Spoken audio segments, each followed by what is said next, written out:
A cop arrests two teen black twins on the side of the road thinking they're up to no good. But just 3 minutes later, that same cop is the one crying in handcuffs.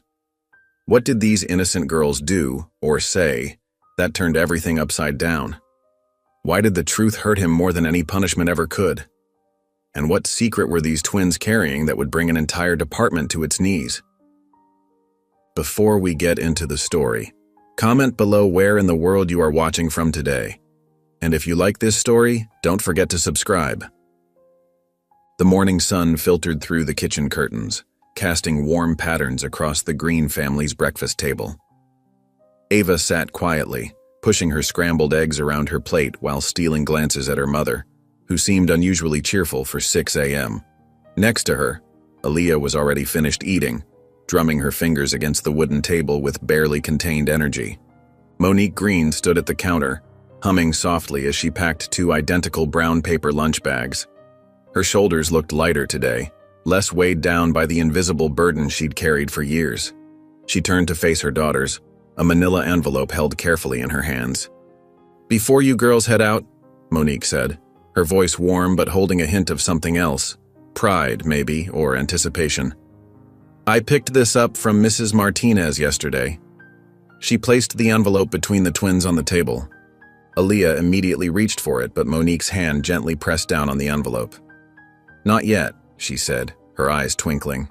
"Open it when you get to the airport." "Mom," Aaliyah groaned, slumping back in her chair. "You know I hate surprises. This is so dramatic, even for you." Ava's stomach did a little flip as she stared at the envelope. The Yale logo had been blue. She remembered that much from all the admissions materials she'd obsessed over. Through the thin manila paper, she couldn't make out any telling colors or shapes. "Dramatic is my middle name," Monique replied with a small smile, gathering the breakfast dishes. "And patience is a virtue you could stand to work on, Miss Aaliyah Marie Green." The kitchen fell into comfortable silence as the girls finished getting ready. Ava double-checked her backpack for the 10th time, phone charger, wallet, ID. Her hands shook slightly as she zipped it closed. The weight of the morning pressed against her chest, not uncomfortable exactly, but present.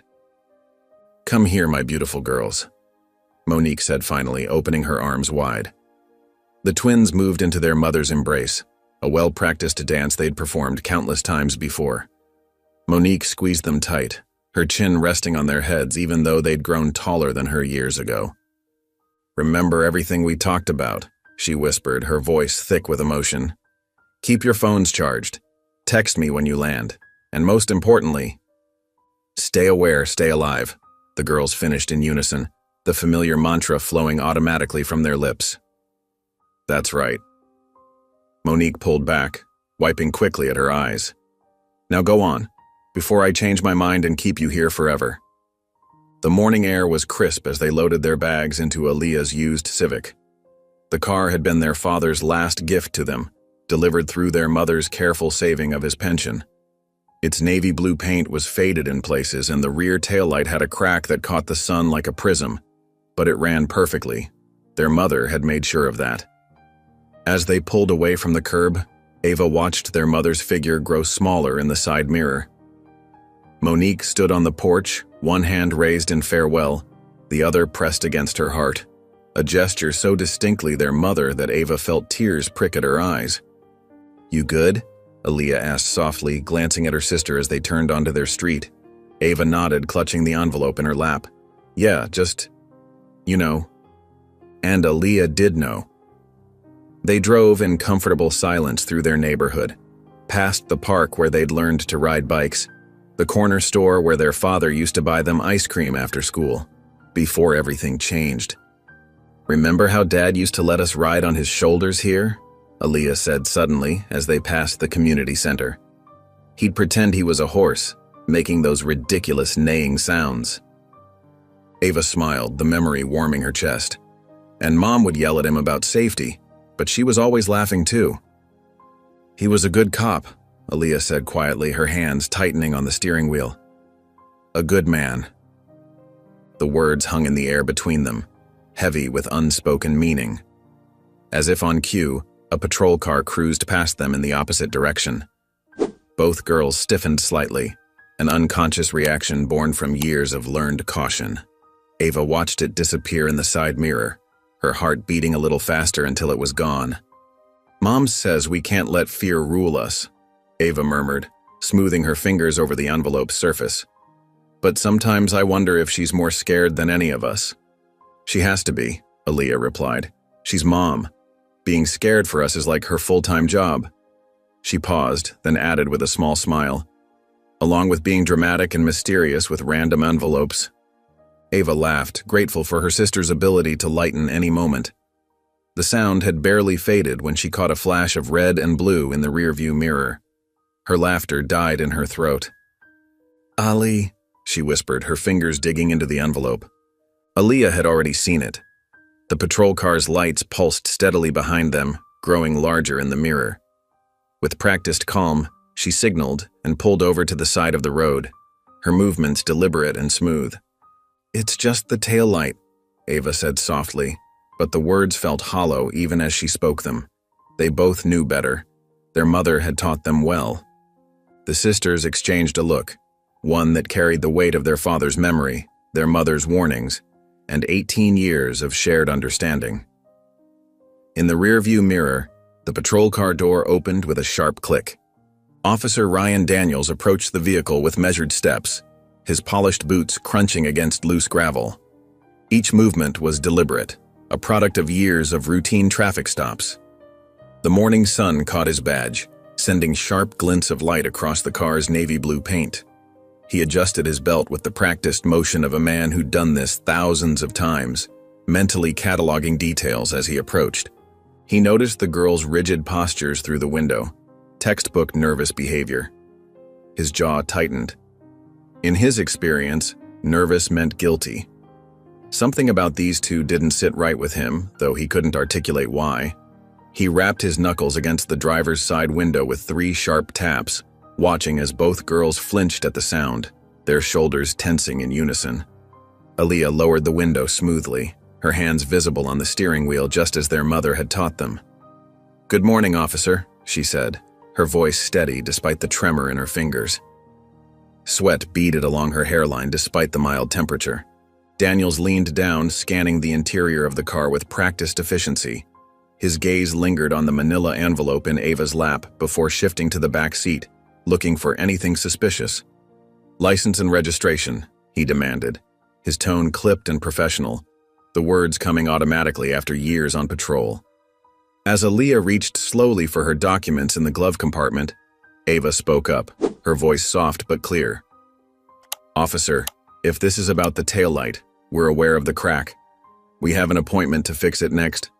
"I'll tell you what this is about," Daniels cut her off, straightening to his full height. The movement was subtle but intentional, a reminder of his authority. His shadow fell across their faces as he towered over the car window. "What's in the envelope?" Ava's fingers tightened around the paper, crinkling it slightly. "It's private, sir. Just some school-related documents from our guidance counselor." Her heart fluttered in her chest like a trapped bird. Daniel's expression hardened. The answer felt rehearsed to him, too smooth. Years of instinct, what he called instinct, prickled at the back of his neck. These girls were hiding something. He was sure of it. "Step out of the vehicle, both of you." The sisters exchanged a quick glance, a silent conversation passing between them. Neither moved, frozen in place by uncertainty and growing fear. "I said," Daniels repeated, his voice rising as his right hand drifted toward his holster, the leather creaking under his touch. "Step out of the vehicle. Now." Ava's heart hammered in her chest as she carefully slipped her phone from her pocket, keeping it low and partially hidden by the envelope. With trembling fingers, she pressed the record button, angling it toward the window. The screen lit up briefly before she concealed it. "Sir," Aaliyah tried again, her voice wavering slightly. "We haven't done anything wrong. The taillight—" "Out!" Daniels barked, his patience evaporating like morning dew. "Hands where I can see them."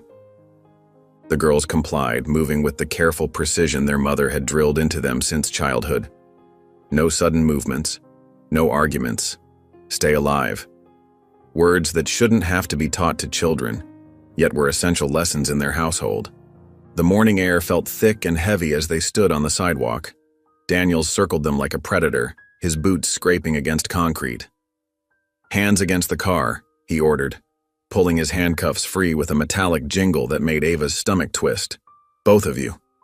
"This isn't necessary," Ava whispered, tears beginning to roll down her cheeks as the cold metal closed around her wrists with unnecessary force. Her phone, still recording, pressed uncomfortably against her hip, a small witness to their ordeal. Aaliyah winced as Daniels roughly secured her own cuffs, tight enough to bite into her skin. "You're hurting us," she gasped, but her protest was met with silence. The indignity burned in her chest like fire. The quiet morning was suddenly pierced by a voice from across the street. "Is he arresting them for a taillight?" Daniels turned sharply, looking up at a nearby apartment building. On a second-floor balcony, a woman stood with her phone held high, its camera lens catching the morning light. Her arm was steady, documenting every moment of the scene unfolding below. Her presence was both a comfort and a humiliation. The sound of Ava's quiet sobs filled the air as the woman's phone continued to record, broadcasting their humiliation to an unseen audience. The morning sun cast long shadows across the sidewalk, where two young black women stood handcuffed while their father's envelope lay forgotten on the passenger seat, its contents still a mystery, but now a focus of unwarranted suspicion. From her second-floor balcony, Camilla Reyes gripped her phone tightly, her knuckles white against the dark case. The morning air felt heavy with tension as she positioned herself for a better view of the scene unfolding below. Her journalism instincts, though years dormant, kicked in with full force. "I'm live now from Oak Street," she narrated, her voice clear and steady despite the anger bubbling in her chest. "What started as a routine traffic stop has turned into something else entirely." She zoomed in carefully, making sure to capture every detail of the scene. The twin girls knelt on the rough concrete, their hands bound behind their backs. Their faces showed a mix of fear and resignation that made Camilla's stomach turn. She'd seen that look before, too many times in her old reporting days. "Two young black women," she continued, keeping her tone measured but firm. "They're on their knees now. No weapons, no resistance." She adjusted her angle slightly, making sure her viewers could see exactly what she was seeing. "They're in handcuffs like criminals, but all I've witnessed is compliance." The morning sun cast harsh shadows across the scene, highlighting the power dynamic playing out on the quiet suburban street. Officer Daniels moved with an air of authority that seemed excessive for a simple traffic stop. Camilla's stream counter ticked up, 50 viewers, then 100, then more. "The officer is now searching their vehicle," she narrated, her voice taking on an edge of controlled outrage. "No warrant shown, no probable cause stated." She zoomed in as Daniels rifled through the back seat, his movements becoming increasingly aggressive as he found nothing suspicious. The manila envelope caught his attention. Camilla watched as he snatched it from the passenger seat, holding it up like evidence. The girl's protests were clear through her phone's microphone. "That's private." Ava's voice cracked with desperation. "Please, those are our school documents," Aaliyah added, her words tight with restraint. Daniels ignored them both, tearing open the envelope with calculated indifference. Camilla's viewers could hear the paper ripping, the sound sharp in the morning quiet. The officer pulled out several official-looking documents, his eyes scanning the contents quickly. His next words carried clearly through the still air, dripping with cynicism. "Every dealer says they're going to college." Camilla couldn't suppress her sharp intake of breath, the sound carrying through her live stream. "Did you all hear that?" she asked her viewers, her voice trembling with barely contained fury. "The officer just implied these young women are drug dealers, their crime having scholarship paperwork." The comment section of her stream exploded with reactions. Camilla read a few aloud, her voice growing stronger with each one. "This is wrong. Call for backup. Someone help those girls." She continued documenting every detail, her phone steady despite her shaking hands. The twins remained on their knees, their school uniforms collecting dirt from the sidewalk. Their posture spoke of dignity under pressure, but Camilla could see the tears tracking down Ava's cheeks, catching the morning light. "These are children," she emphasized to her growing audience. "They're in school uniforms, they're carrying college paperwork, and they're being treated like criminals for a broken taillight." The sound of an approaching vehicle drew her attention. Through her phone's screen, she captured a sleek black car slowing down as it approached the scene. The luxury vehicle's tinted windows reflected the morning sun, but as the back window rolled down, Camilla could make out the face of an elegant older black woman. Even from her balcony, Camilla could see the moment recognition dawned on the woman's face. The change was subtle but unmistakable, a slight widening of the eyes, a tightening of the jaw. The car came to a smooth stop, and Camilla zoomed in just enough to capture the woman's expression as she surveyed the scene.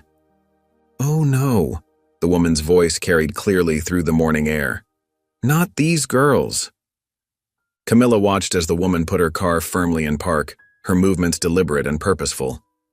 There was something about her presence that commanded attention, even from a distance.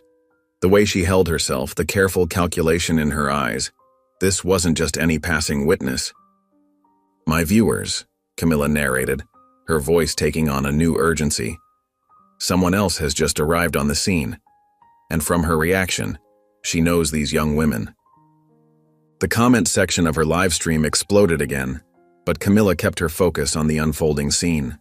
She had been a journalist long enough to recognize when a story was about to take a turn. The woman's arrival felt like a shift in the air, like the moment before a storm breaks. The viewer count on her stream had climbed into the thousands now, and Camilla felt the weight of responsibility pressing down on her shoulders. She had started recording because it was instinct, because it was right, because someone needed to witness what was happening. Now, with so many eyes on this moment, she knew her simple act of observation had become something much larger. "Stay with me," she told her viewers, her voice steady and clear. "Whatever happens next, we're going to make sure it's documented. These girls deserve witnesses. They deserve the truth to be told." The morning sun continued to climb higher in the sky, casting shorter shadows across the scene below. Camilla's phone remained steady, capturing every detail. The twins still kneeling on the concrete, Officer Daniels standing over them with their college paperwork in his hands, and now this elegant woman emerging from her luxury car, her face set with determination and recognition. The street had fallen silent except for the soft idling of the woman's car engine and the occasional sniffle from one of the twins. It was the kind of silence that preceded significant moments, the kind that Camilla had learned to recognize during her years in journalism. She kept her phone focused, ready to capture whatever came next. Judge Celeste Monroe emerged from her car with the practiced grace of someone who had commanded courtrooms for decades. Her heels clicked purposefully against the pavement as she approached the scene, each step measured and deliberate. She wore a tailored navy suit that spoke of authority, and her silver-streaked hair was pulled back in a neat bun that emphasized her sharp, observant eyes. The morning light caught the small gold pin on her lapel, a scales of justice symbol she'd worn since her first day on the bench 30 years ago. "Officer," she called out, her voice carrying the weight of years spent delivering verdicts. From her leather handbag, she withdrew an identification card, holding it up with unwavering confidence. "I'm Judge Celeste Monroe, retired federal court." The card gleamed in the sunlight, a reminder of the power she still carried even in retirement. Officer Daniels barely glanced at the ID, his posture stiffening defensively. "This is a police matter, ma'am," he said dismissively, positioning himself between her and the twins. "I'll have to ask you to step back." His hand rested casually on his holster, not a threat but a reminder of his authority in this situation. Monroe's expression didn't change, but something in her eyes hardened. "These young women," she said, each word precise and crystal clear, "are part of the Future Leaders Literacy Program. My program." She took another step forward, her presence somehow growing larger despite her modest height. "I founded it 15 years ago to mentor promising students like Ava and Aaliyah Green." Her voice carried the same conviction that had once made attorneys tremble in her courtroom. From her balcony, Camilla adjusted her phone's angle to capture both Monroe's commanding presence and Daniel's increasingly uncertain stance. The viewer count on her live stream ticked upward rapidly. 5,000, 8,000, 12,000. Comments flooded in faster than she could read them, a digital chorus of outrage and support. Monroe reached into her bag again, this time pulling out her phone. With deliberate movements, she dialed a number and put it on speaker. The rings echoed in the tense morning air. Birds fell silent, as if they too were waiting for what would happen next. "Chief Harrison speaking," a gruff voice answered. "James," Monroe said, her tone dropping several degrees. "This is Celeste Monroe. I'm standing on Oak Street watching one of your officers harass two of my mentees over a broken taillight." Her voice was controlled but carried an edge that made even Camilla shiver from her perch above. The judge's fingers tightened around the phone, the only visible sign of her anger. The silence on the other end was heavy. "Judge Monroe," the chief responded, his tone shifting to one of concern. "Can you elaborate?" "Certainly." Monroe's eyes never left Daniels as she spoke. "Officer Daniels here has two 17-year-old honors students handcuffed on the ground. He searched their vehicle without cause or warrant and opened private correspondence." She paused, letting each accusation land. "Would you like me to continue?" The question hung in the air like a sword waiting to fall. More neighbors had begun emerging from their homes, drawn by the commotion and Camilla's live stream. Phones appeared in hands, additional cameras pointing toward the scene.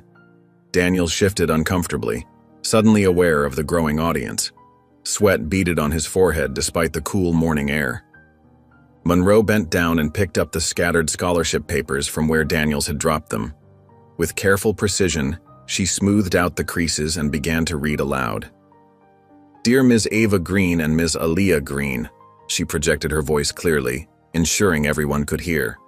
"We are pleased to inform you that you have both been selected for the Yale University Early Achievement Scholarship Program." She looked up at Daniels, her gaze unwavering. "Shall I continue with their SAT scores and academic achievements, officer?" Every word was delivered with the same dignity she'd once used to read landmark opinions from the bench. The twins remained on their knees, but their backs had straightened slightly at the reading of their acceptance letter. Tears still streaked Ava's face, but they were different now, pride mixing with the fear and humiliation. Her hands trembled, but her chin lifted just a fraction higher. The chief's voice crackled through the phone's speaker, sharp and commanding. "Officer Daniels, step away from the girls. Right now." Daniels hesitated, his hand twitching near his belt. His eyes darted between the kneeling girls, Judge Monroe's steely gaze, and the forest of phones recording his every move. The morning sun seemed to spotlight him as he stood frozen in indecision. His badge caught the light, a symbol of authority now turned into a spotlight on his actions. A patrol car pulled up, lights flashing. Daniels' partner emerged, taking in the scene with growing comprehension. The new officer's expression shifted from confusion to understanding in seconds.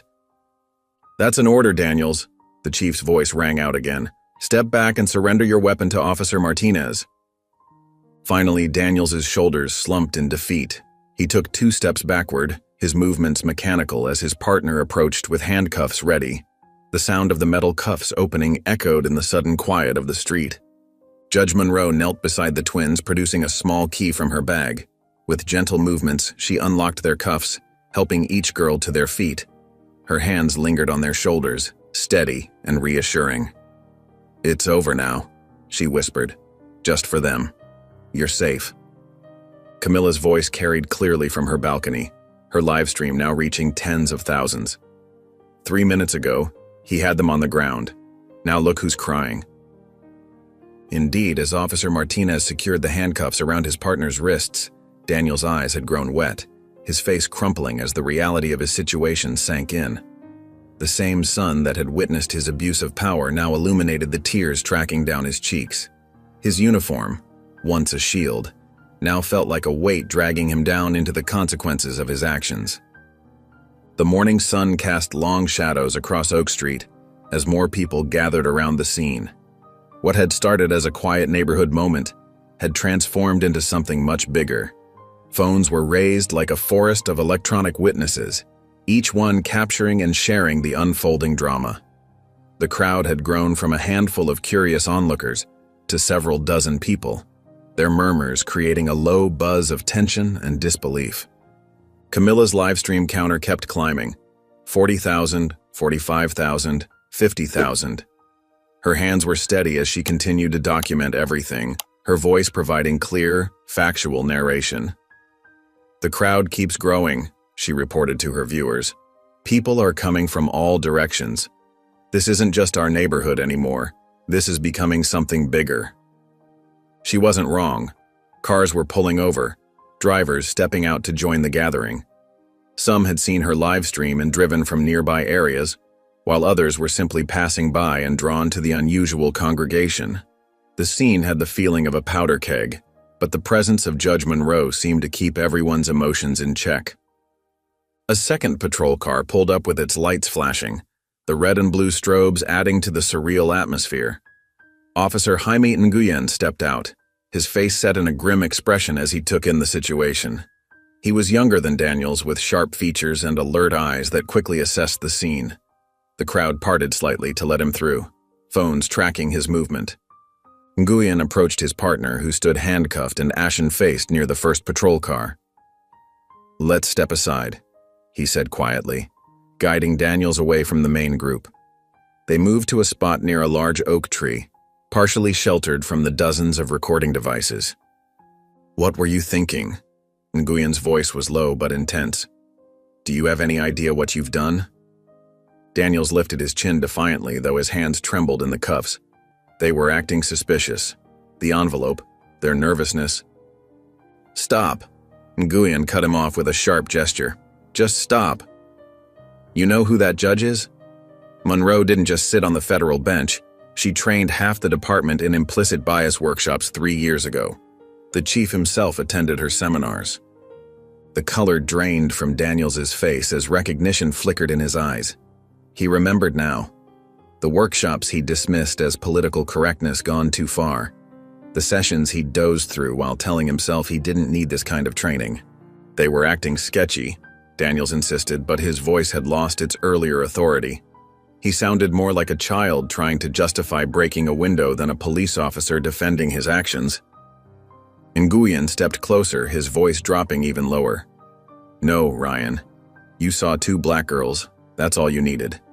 The words landed like physical blows. "And now everyone sees you."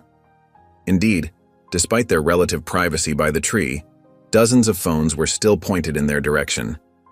Camilla's livestream had captured their exchange, though not the words, and her viewers were now approaching 60,000. Back near the center of the scene, Judge Monroe stood with her arms protectively around the Green twins. Ava had stopped crying, but her shoulders were still tight with tension. Aaliyah's face showed a mixture of anger and exhaustion, as if the weight of years of similar incidents had suddenly become visible. The torn envelope lay on the hood of their car, its contents partially spilling out. The Yale letterhead was clearly visible, along with several other official-looking documents. Monroe gathered the papers carefully, straightening them with the precision of someone who understood the value of both their contents and what they represented. The crowd continued to grow, with some people holding up hastily made signs reading "Black Lives Matter" and "Stop Police Brutality." But unlike many similar gatherings, this one maintained a strange sort of quiet dignity, as if taking its cue from Judge Monroe's calm but commanding presence. Officer Nguyen opened the back door of his patrol car. "Time to go," he said to Daniels, who had finally fallen silent. The former confidence had drained from Daniels' posture, replaced by the slumped shoulders of a man seeing his actions clearly for the first time. Camilla zoomed in as Daniels was guided into the back seat. Her narration was steady and factual. "Officer Daniels is now being placed in the same type of vehicle where he's probably transported countless others. The difference is this time there are thousands of witnesses." The car door closed with a solid thunk that seemed to echo across the gathered crowd. Through the window, Daniels stared straight ahead, his face a mask of conflicting emotions: shame, anger, fear, and something that might have been the first glimmer of understanding. Monroe turned to the twins, still holding their precious envelope. Her face softened as she looked at them, the stern judge replaced by something more maternal. "I'll explain everything," she said gently, her voice carrying the weight of promises kept and futures protected. "But first, we need to get you home." The twins nodded, drawing strength from her presence. The morning sun had risen higher now, burning away the last traces of dawn and illuminating the scene in harsh clarity. The scattered crowd with their phones still recording, the patrol car containing Officer Daniels, Camilla on her balcony documenting everything, and at the center, 3 black women standing together, holding an envelope that contained not just college acceptances but dreams that had come too close to being derailed. In the Green household, the morning sunlight streamed through the kitchen windows, casting warm patterns across the granite countertops. Monique stood at the kitchen island, absently stirring her second cup of coffee, while scrolling through her social media feed.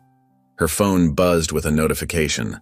A live stream from someone in the neighborhood was trending. She tapped the notification and her world stopped. There on the screen was Ava, her baby girl, being forced to her knees on the sidewalk.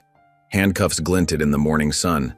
The ceramic coffee mug slipped from Monique's suddenly numb fingers, shattering on the tile floor. Coffee splashed across her feet, but she didn't feel it. "No, no, no," she whispered, her voice rising with each word. The live stream continued, showing both her daughters being treated like criminals. Her hands shook so badly she could barely hold the phone. When Officer Daniels roughly handled the envelope, the one she had given them that morning with such hope, something inside her snapped. Monique ran for the door, not bothering to grab her purse or lock up. Her car keys were already in her pocket, and she thanked God for that small mercy. The drive that usually took 10 minutes seemed to stretch into hours, even though she was breaking every speed limit. Her heart pounded in her ears, drowning out everything except the memory of Ava's tears on that video.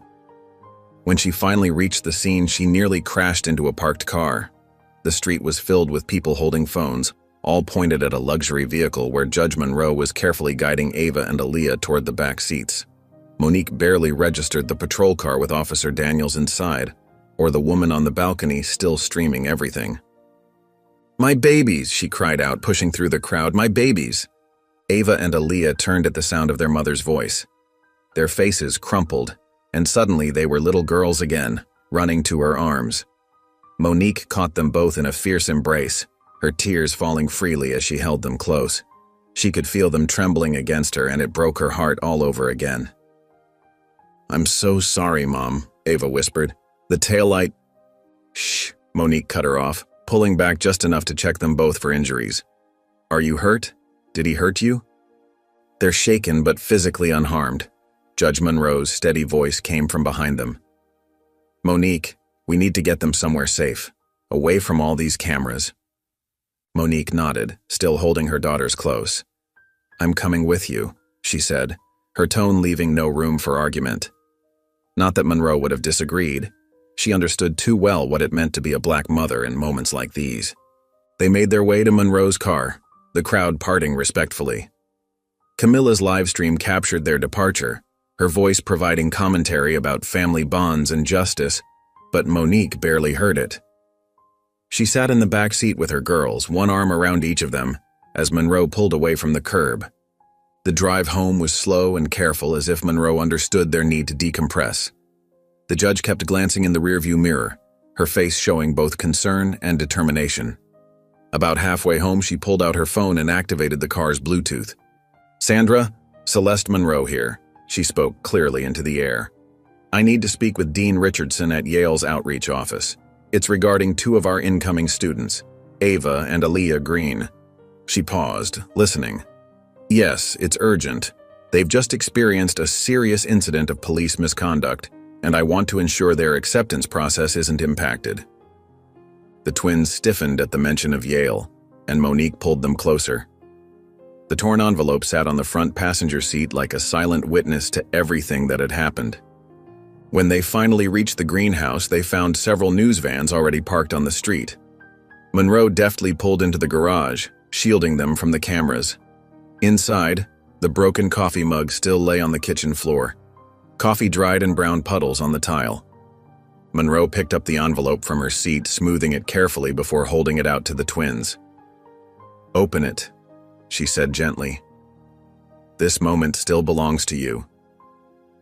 Ava and Aaliyah looked at each other, then at their mother, who nodded encouragingly despite her red-rimmed eyes. Together, they opened the battered envelope and pulled out the contents. The Yale letterhead gleamed in the kitchen light, followed by page after page of good news. Full ride acceptances for both of them, generous stipends, and invitations to the pre-college orientation program. Everything they had worked for, everything they had dreamed about, lay in their hands. But their faces remained solemn, the joy of the moment tainted by the morning's events. Monroe watched them, her expression soft but concerned. "You got everything you dreamed of," she said quietly. Aaliyah looked up from the acceptance letter, her eyes filled with a wisdom no 17-year-old should have to possess. "Accept peace," she replied. In the living room, the television was still on, muted but showing various news channels. On every screen was Camilla's video, the twins on their knees, Officer Daniel's aggression, Judge Monroe's intervention. The chyron at the bottom read, "Viral video shows police misconduct against college-bound teens." The morning light continued to stream through the windows, catching the edges of the acceptance letters and making them glow. But instead of celebrating, the four women stood in silence, watching their private trauma become national news, each lost in thoughts of what should have been a perfect day. In her cramped dorm room at Southern Connecticut State University, Lexi Daniels sat cross-legged on her twin bed, her phone trembling in her hands as she watched the viral video for the fourth time. The morning light filtered through the half-drawn blinds, casting striped shadows across her face as she stared at the screen, unable to look away from her father's actions. Officer Ryan Daniels, her father, stood frozen in the frame, his face twisted with suspicion as he roughly handled two teenage girls. His voice came through the phone's speakers clearly. "Every dealer says they're going to college." Lexi's stomach churned. She recognized that tone, the same one he used at family dinners when discussing his intuition about suspects. She'd always stayed quiet during those conversations, picking at her food while her mother nodded along. But this time was different. This time there was video evidence. She paused the clip on her father's face, studying the man who had taught her to ride a bike, who had checked under her bed for monsters, who had helped her craft her college essays.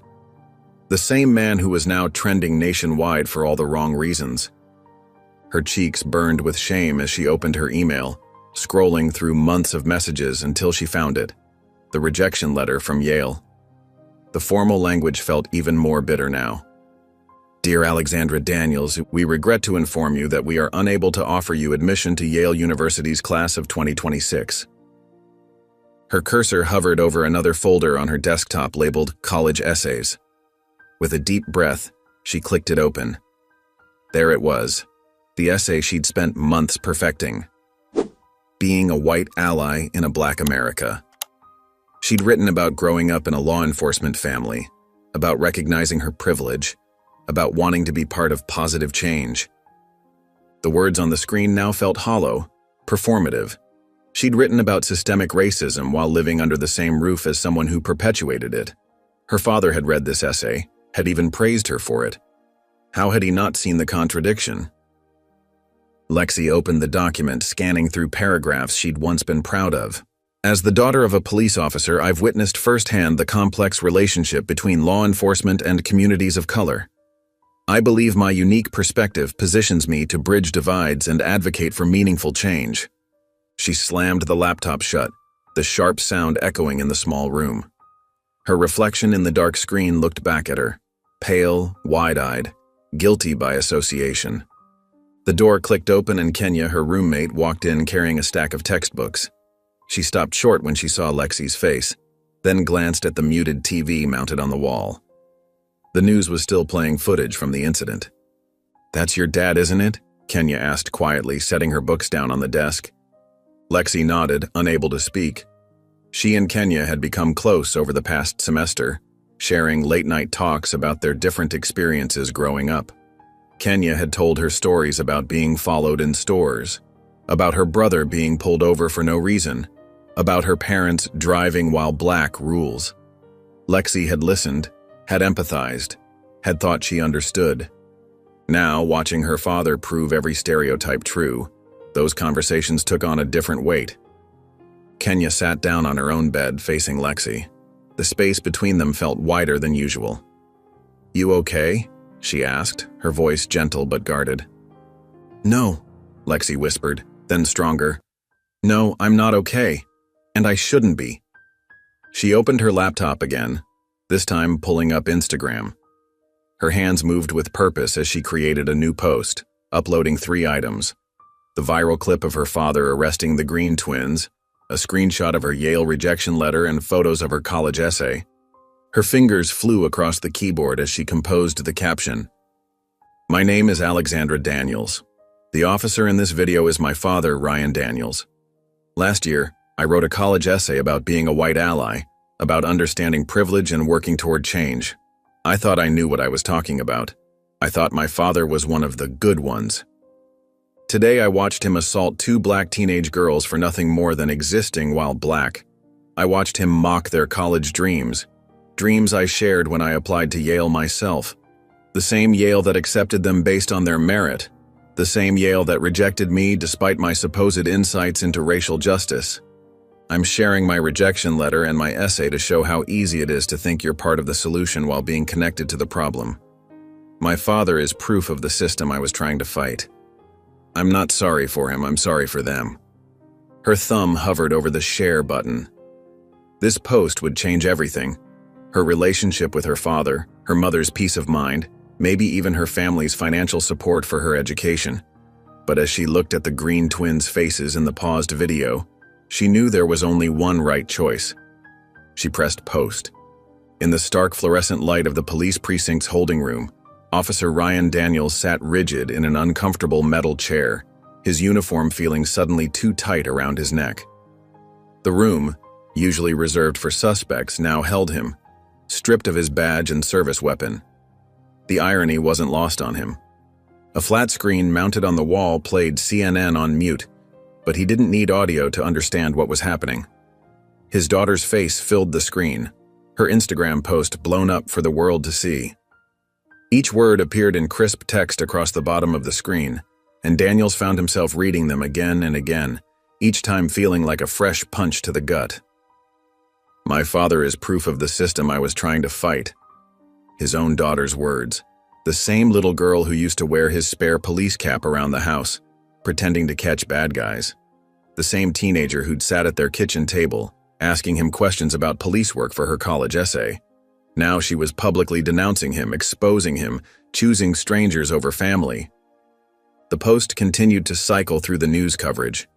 Photos of Lexi's rejected Yale application appeared next to images of the Green twins in handcuffs. The juxtaposition made his actions look even worse, if that was possible. His daughter had masterfully crafted a narrative that stripped away every excuse, every justification he'd built up over his career. Daniels ran his hands over his face, feeling the stubble that had grown since this morning. Had it really only been hours since he'd pulled over that car? The sequence played on repeat in his mind. The cracked taillight, the nervous girls, the suspicious envelope. He'd been so sure, so convinced by years of experience that had taught him to trust his gut. But his gut had been wrong. Devastatingly, publicly, irreversibly wrong. The door opened with a sharp click, and Chief Martinez strode in, his face set in stone. The chief's normally neat appearance was slightly disheveled, his tie loosened and jacket creased, signs of the chaos Daniels' actions had unleashed on the department. "Do you have any idea what you've done?" Martinez's voice was low but vibrating with fury. He slapped a thick folder onto the table between them. "Do you know how many cases we're reopening because of you?" Daniels straightened in his chair, a defensive response ready on his lips, but Martinez cut him off. "Save it. I've spent the last 3 hours going through your record." The chief began pulling out papers, spreading them across the table like a damning deck of cards. February 2021. Black male teen detained for suspicious behavior near a convenience store. Case dismissed. March 2021. 2 black female teenagers held for potential shoplifting. No evidence found. July 2021. Black male teenager. Those were all legitimate stops. Daniels interrupted, his voice hoarse. "I followed procedure." "Procedure?" Martinez's laugh was sharp and humorless.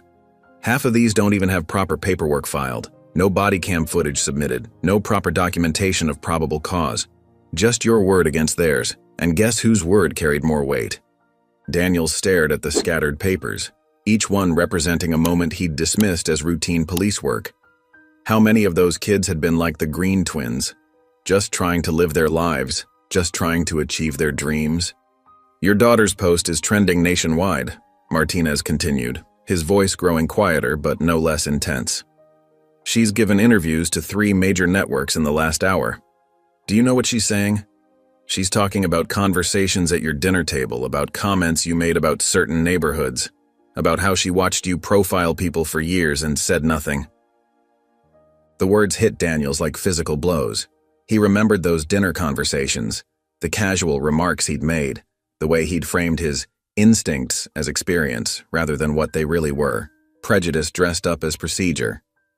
I was doing my job, he said weakly, but the words sounded hollow even to his own ears.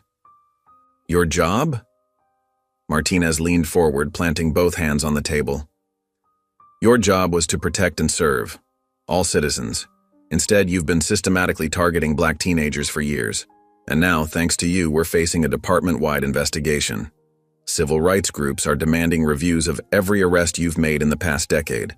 The Green family's lawyer is already talking class action. Daniels felt the room spinning slightly. A decade of arrests. How many lives had he impacted? How many futures had he threatened with his instincts? His phone buzzed in his pocket, the only possession they'd let him keep. With trembling fingers, he pulled it out, hoping to see his wife's name. Instead, there was just a text message.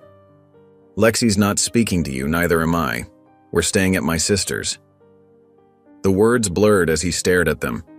His family, the people he'd sworn he was protecting with his careful policing, had abandoned him. They'd seen him for what he really was, what he'd been all along. He slumped back in the chair, the phone slipping from his fingers onto the table. Behind him, the news continued its silent broadcast. A new headline flashed across the screen. Teens wrongfully detained by officer were headed to Yale.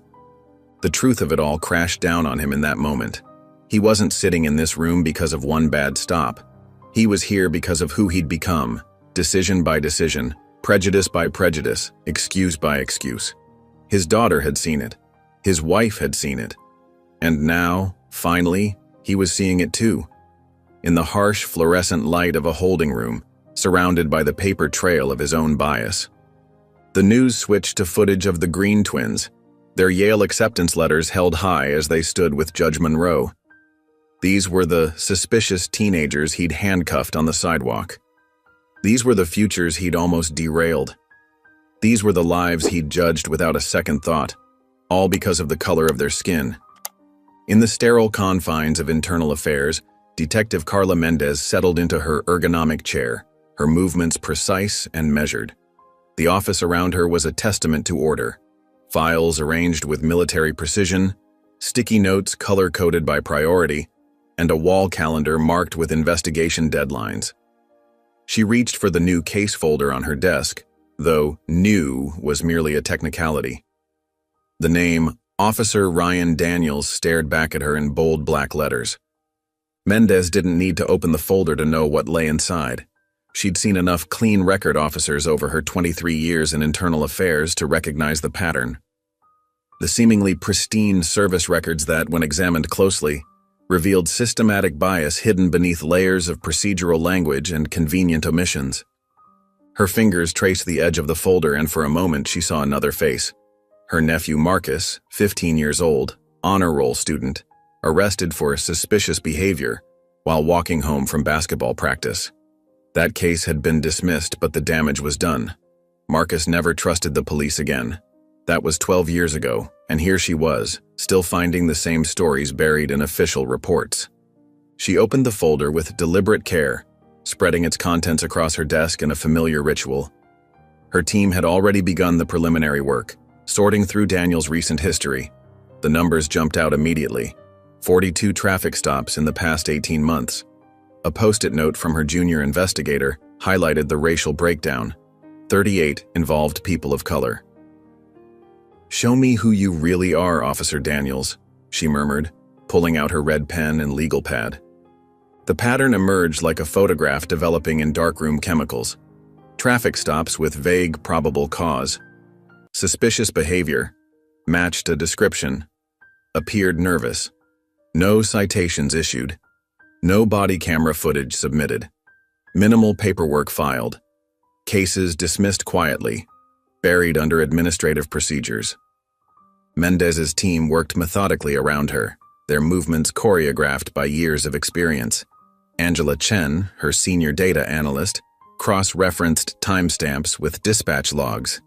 James Torres sorted through civilian complaints, creating a timeline of incidents that never made it to official review. "Detective?" Torres called from his desk. "I found something interesting. A sealed report from 8 months ago. Gas station incident." Mendez looked up, her expression unchanging but her eyes sharp with interest. "Tell me." 15-year-old male detained by Daniels for, quote, "loitering with intent.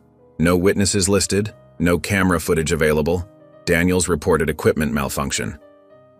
The outcome? Mendez already knew the answer, but she needed to hear it. Kids in juvenile detention charged with resisting arrest.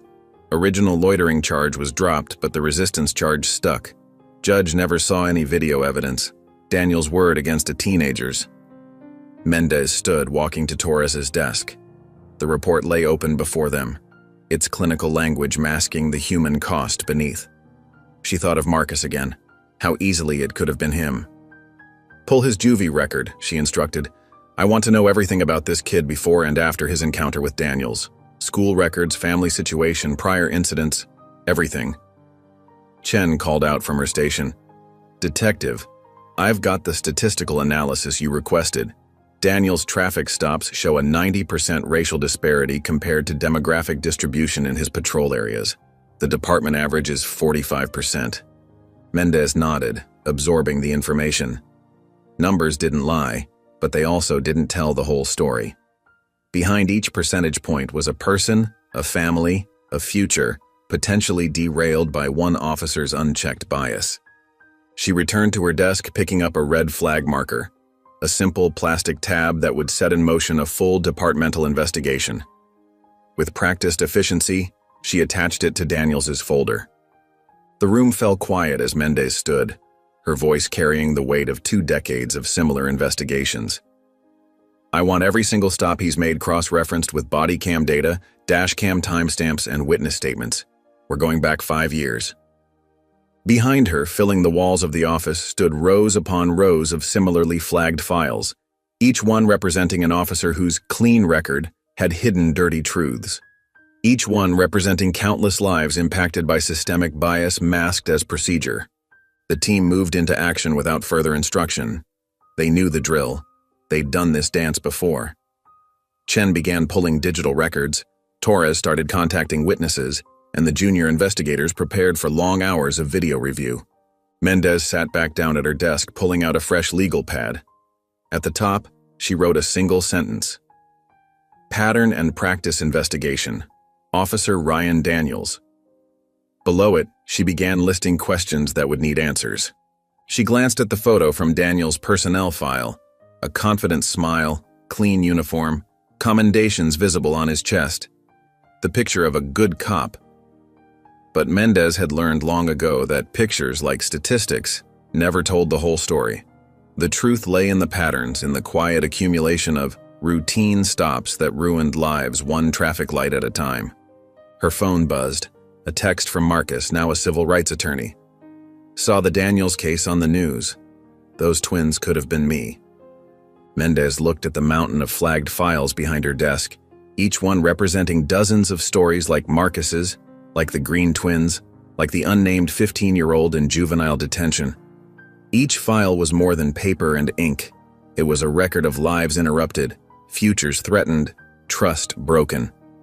She picked up her pen and began to write, her handwriting neat and precise. The real work was just beginning. Officer Ryan Daniels might have been the latest case on her desk, but she knew he wouldn't be the last. As long as there were officers hiding behind badges and procedure to mask their bias, her work would continue. The office hummed with focused energy as her team dug deeper into Daniel's history. They all knew what was at stake, not just careers or reputations, but the very notion of justice itself. Every file they opened, every pattern they uncovered, was another step toward accountability. The morning sun filtered through the kitchen windows of the Green household, casting long shadows across the untouched plates of pancakes on the table. Ava and Aaliyah sat in their matching flannel pajamas, their usual morning banter replaced by a heavy silence. Their packed suitcases stood by the front door like abandoned sentries, a reminder of the journey that should have already begun. In the kitchen, Monique moved with practiced efficiency, the soft sizzle of pancake batter hitting the griddle, providing the only soundtrack to their subdued morning. She flipped another golden-brown circle onto the growing stack, her movements mechanical, as if the familiar routine could somehow restore normalcy to their shattered world. Ava pushed a piece of pancake around her plate, creating swirls in the maple syrup. Her Yale acceptance letter lay crumpled on the counter where she'd left it the night before, its crisp edges now wrinkled from being handled too many times. Aaliyah hadn't touched her breakfast at all, her fork lying unused beside her plate as she stared out the window. Monique glanced at her daughters, her heart aching at their defeated postures. She'd spent years preparing them for the world's harsh realities, but nothing could have readied any of them for yesterday. The image of her girls in handcuffs broadcast across social media played on endless loop in her mind. "The pancakes are getting cold," she said softly, more to break the silence than anything else. Ava managed a weak smile. "They look great, Mom." She took a small bite, chewing slowly. Aaliyah continued staring out the window, her shoulders tense. Every time a car passed by, she flinched slightly, a new habit that made Monique's stomach clench. The quiet morning was interrupted by the simultaneous ping of both girls' phones. Ava reached for hers first, her hand trembling slightly as she read the screen. Aaliyah glanced at hers and immediately hit delete, her jaw tightening. "Orientation check-in closes at 5 p.m., Aaliyah muttered, pushing her phone away. "Like we can just show up now, pretending nothing happened." Ava read her email in full, her lower lip quivering. The words blurred as tears filled her eyes. All those years of perfect grades, debate team victories, and carefully crafted essays, reduced to this moment of helplessness. A sob escaped her throat, breaking the morning's fragile calm. Monique abandoned her pancake making and rushed to Ava's side, wrapping her arms around her daughter's shaking shoulders. "Baby, it's okay. We'll figure this out." "No, it's not okay," Ava's voice cracked. "We were supposed to be there already. We were supposed to be starting our future, not sitting here afraid to leave our own house." Aaliyah reached across the table to squeeze her sister's hand, their fingers interlocking in a gesture they'd perfected since childhood. Monique straightened up, her expression hardening with determination. She grabbed her phone and dialed Yale's main number, pacing the kitchen as she waded through the automated menu. "Yes, hello? I need to speak with someone about incoming freshman orientation. No, please don't transfer me again. This is urgent." For 20 minutes, Monique was bounced from department to department, her frustration mounting with each transfer. Residential life referred her to student affairs, who directed her to the dean's office, who suggested she contact admissions. Each new voice offered sympathy, but no solutions. "Ma'am, I understand your concern, but orientation check-in procedures are standard for all students." The latest administrator's voice droned on with rehearsed politeness. "My daughters were assaulted by a police officer yesterday." Monique's voice rose, thick with emotion. "They were handcuffed and humiliated for nothing more than driving to the airport to attend your school. There is nothing standard about this situation."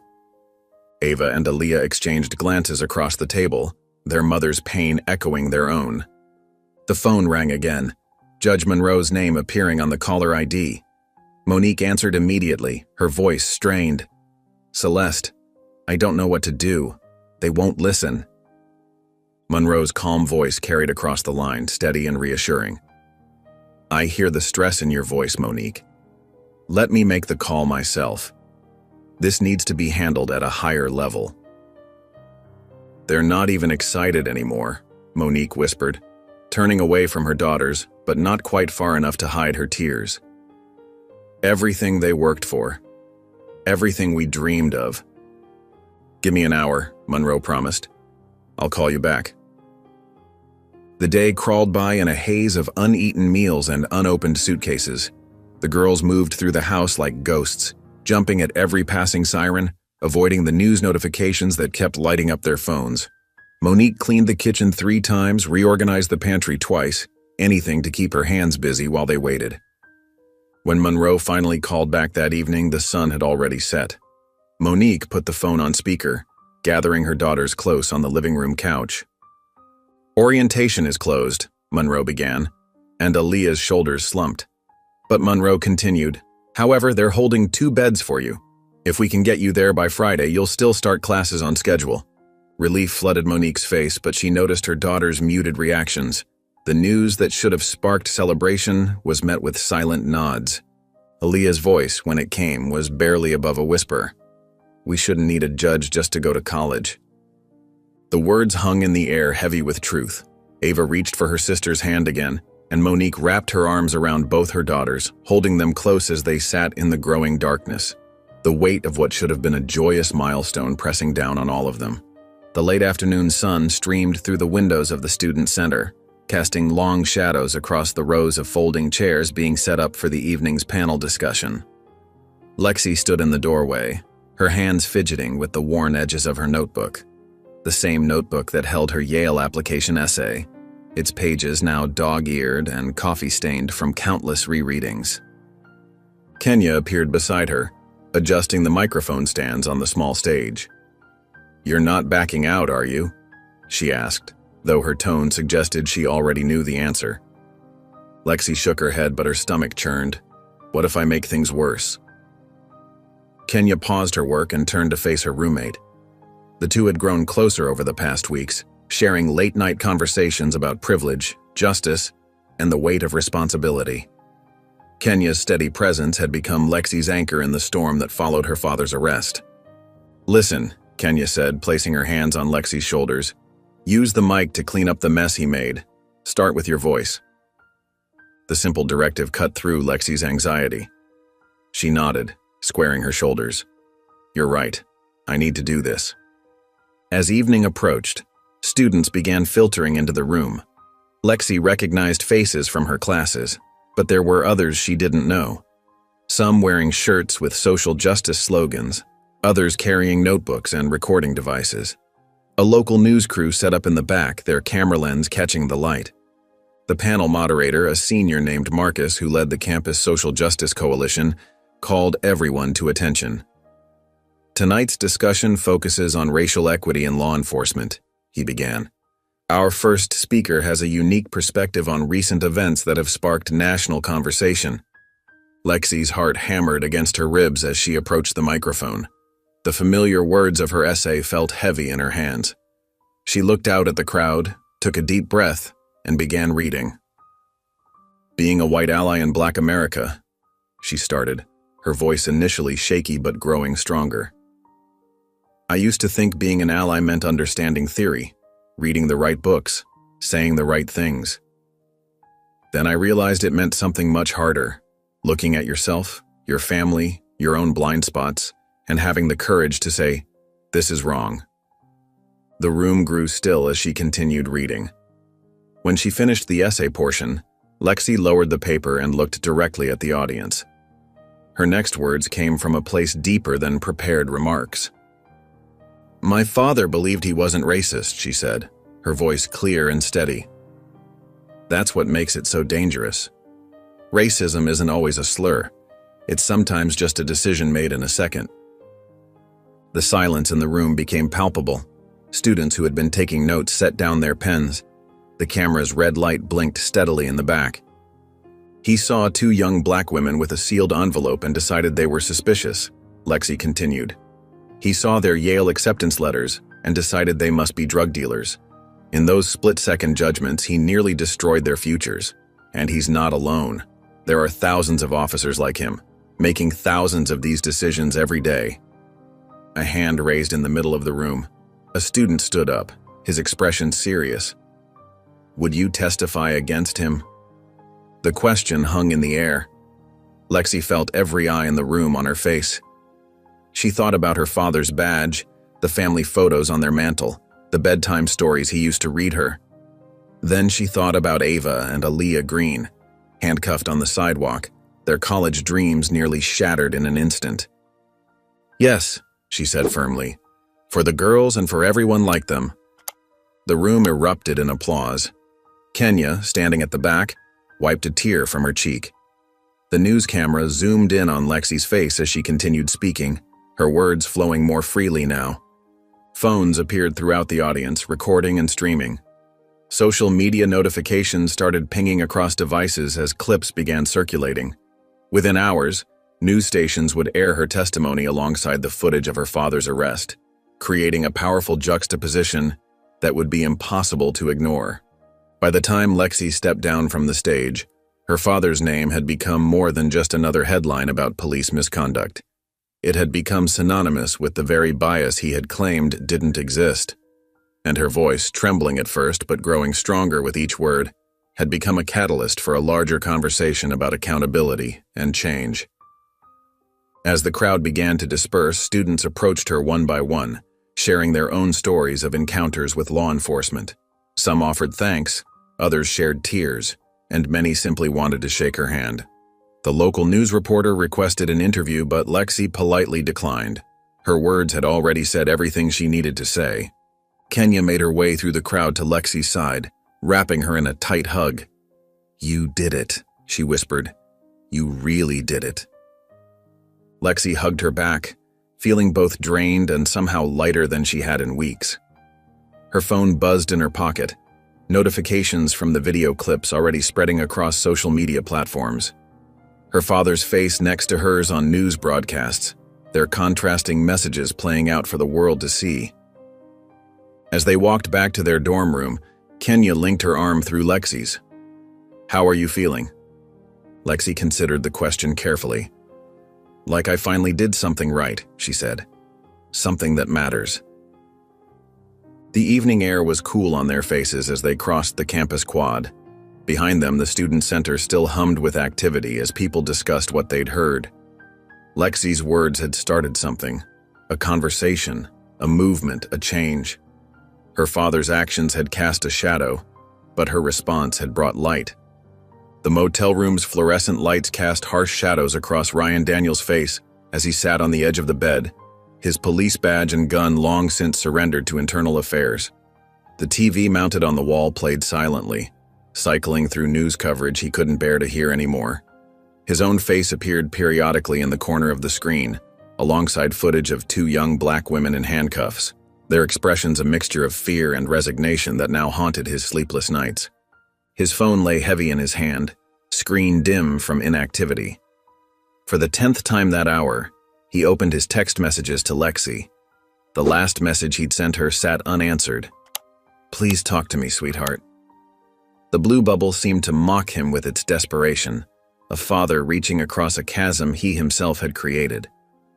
His thumbs hovered over the keyboard. What could he possibly say? That he was sorry? That he'd made a mistake?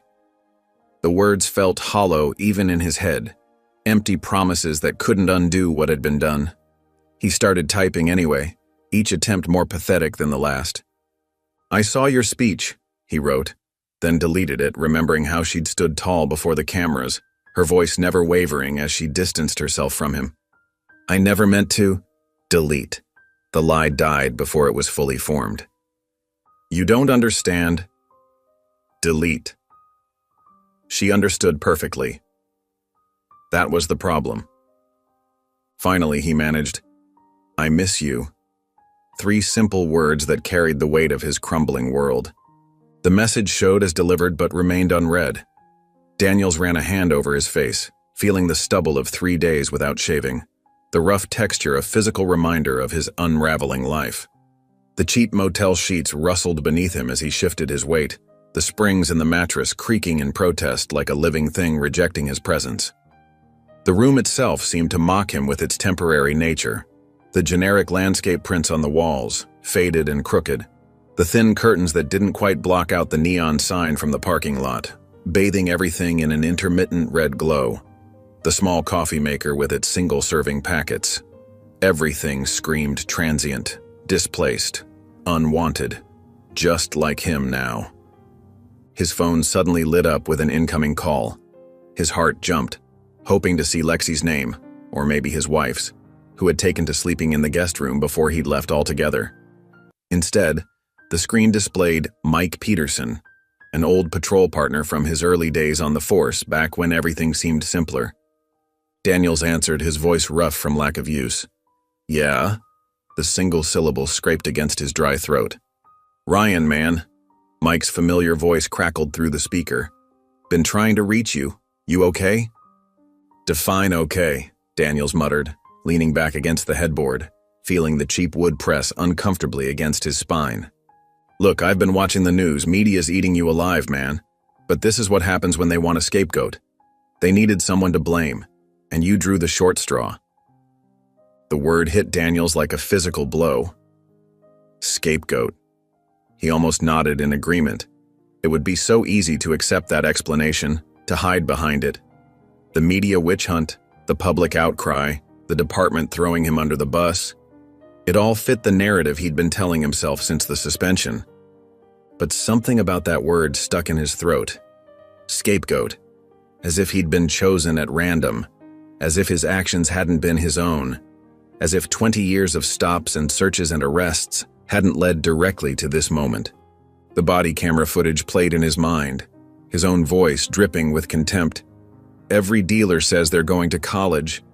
The certainty in his tone, the casual cruelty, the way he dismissed their dreams without a second thought, as if he had the right to judge who deserved a future. "Ryan? You there?"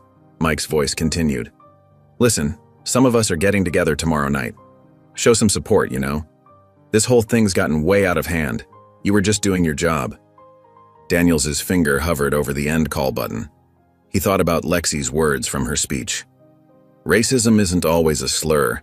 It's sometimes just a decision made in a second. His daughter's voice, clear and sure, cutting through his excuses like they were nothing. Without saying goodbye, he ended the call, unable to hear another word of comfort built on lies. The silence in the room pressed in around him like a living thing. He pulled up the viral video of his arrest of the Green twins, forcing himself to watch it again.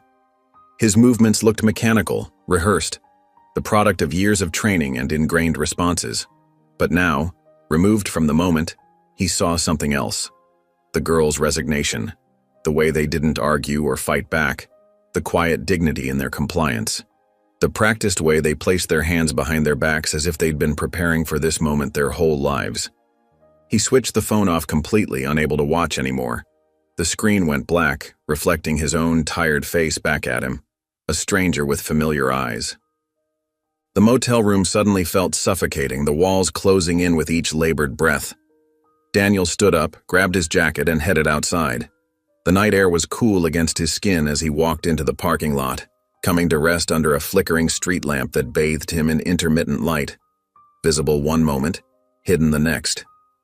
Above him, stars punctured the darkness of the sky, distant and indifferent to the chaos below. A car passed on the nearby highway, its headlights briefly illuminating the empty parking lot before fading away, leaving him alone with his thoughts once more. They weren't even angry, he muttered to himself, the words barely audible. That's the worst part. They were used to it. The truth of it settled in his chest like a stone. The realization sat heavy in his chest as he stood there under the stuttering light, a former officer of the law finally beginning to understand the weight of what he'd done, not just to Ava and Aaliyah Green, but to countless others before them, people whose names he couldn't even remember, whose faces blurred together in memory, whose futures he might have altered with the same casual certainty he'd shown that day. Lives he had changed forever with nothing more than a badge and his own unquestioned assumptions. The Friday morning sun cast long shadows across the Greens' front lawn as Judge Celeste Monroe's black Lincoln Continental pulled into the driveway. Her driver, Marcus, a dignified man in his 60s wearing a crisp dark suit, stepped out to open her door. Monroe emerged with the same commanding presence she'd carried throughout her years on the bench, though today her usual stern expression was softened by concern. She smoothed her charcoal blazer and approached the front door, her heels clicking purposefully against the concrete. Before she could ring the bell, Monique opened the door, already dressed for work in her nurse's scrubs but with dark circles under her eyes that spoke of sleepless nights.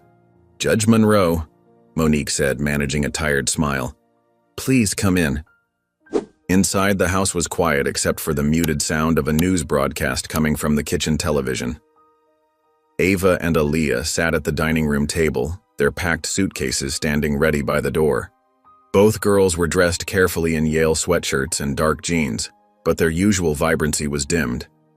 Ava's hands were wrapped around an untouched mug of coffee, while Aaliyah scrolled listlessly through her phone. "Good morning, girls," Monroe said, her voice gentle but firm. Neither twin looked up immediately, and when they did, their smiles didn't reach their eyes. "Morning, Judge Monroe," they replied in near-perfect unison, a habit from childhood that usually made people smile. Today, it just emphasized their exhaustion. "The car's ready whenever you are," Monroe said, settling into a chair at the table. She noticed how Ava's hands tightened around her mug, how Aaliyah's thumb stopped its endless scrolling. From the kitchen, the news anchor's voice carried clearly. "The viral arrest of 2 Yale-bound students continues to spark nationwide debate about racial profiling." Monique quickly switched off the TV, but the damage was done. Aaliyah set down her phone with more force than necessary, while Ava closed her eyes briefly, as if gathering strength. "I can't do another interview," Aaliyah said quietly. "I can't be another hashtag." "Or another inspiration story," Ava added, her voice barely above a whisper. "Everyone wants us to be so strong, so resilient." Monroe exchanged a look with Monique, who was already moving to make fresh coffee for everyone. The judge leaned forward, her presence commanding attention without demanding it. "Marcus," she called out, "we have time for coffee before we leave?" "Yes, ma'am," came the response from the doorway. "The traffic report looks clear." Monique returned with a fresh pot of coffee and 4 mugs, the familiar routine of serving giving her hands something to do. The rich aroma filled the room as she poured, momentarily masking the tension in the air. "Girls," Monroe began, wrapping her hands around the warm mug, "I need to prepare you for something." She paused, choosing her words carefully. "Yale isn't just going to welcome you with flowers." Ava looked up sharply while Aaliyah set down her phone completely. "They'll say all the right things," Monroe continued, her voice carrying the weight of experience. "The dean will probably make a statement about diversity and inclusion. Your advisors will bend over backwards to seem supportive." She took a sip of coffee before adding, "But watch how they look at you." Monique's hand trembled slightly as she set down the coffee pot. "Should they still go?" she asked, voicing the fear that had been growing since the incident. Monroe nodded slowly, her eyes moving between each face at the table. "Yes," she said firmly, "because if you don't, they win." The words hung in the air, heavy with truth. Ava's shoulders straightened almost imperceptibly, while Aaliyah's jaw set in a familiar expression of determination. "You're not just going to Yale anymore," Monroe continued. "You're going there carrying something extra. It's not fair, but it's reality. Some people will see you as symbols before they see you as students." "We didn't ask for this," Aaliyah said, a trace of her old fire returning to her voice. "No," Monroe agreed. "You didn't. But here's what I want you to remember. You earned your place there long before any of this happened. That acceptance letter, that was all you. The scholarship, your hard work. Don't let anyone make you doubt that." Monique moved to stand behind her daughters, placing a hand on each of their shoulders. "Your father would be so proud," she said softly. The mention of their father seemed to strengthen something in both girls. They stood up almost simultaneously, their movements more purposeful than they had been all morning.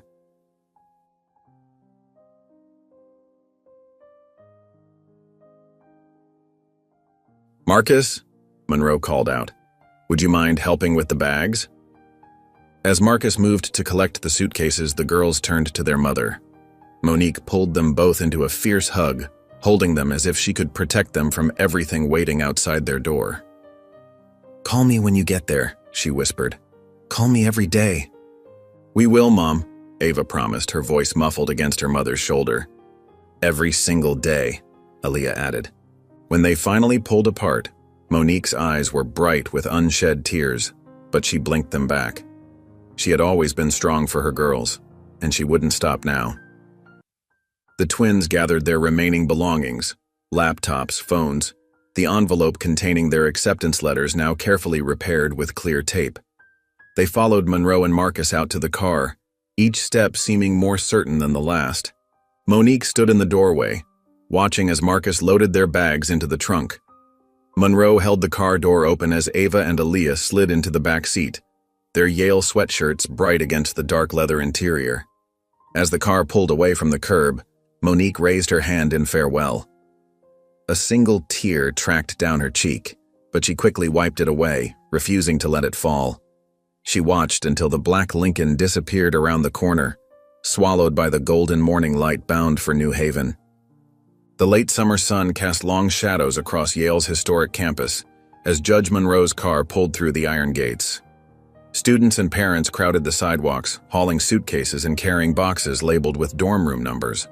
The scene looked like any other move-in day, but Ava and Aaliyah Green felt the weight of eyes following them as they stepped out of the black Lincoln. Marcus efficiently unloaded their bags while Monroe consulted a campus map, her reading glasses perched on the bridge of her nose.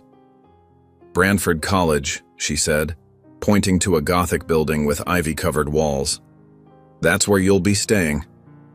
They made their way through the crowd, Monroe's presence creating a natural path as students instinctively stepped aside.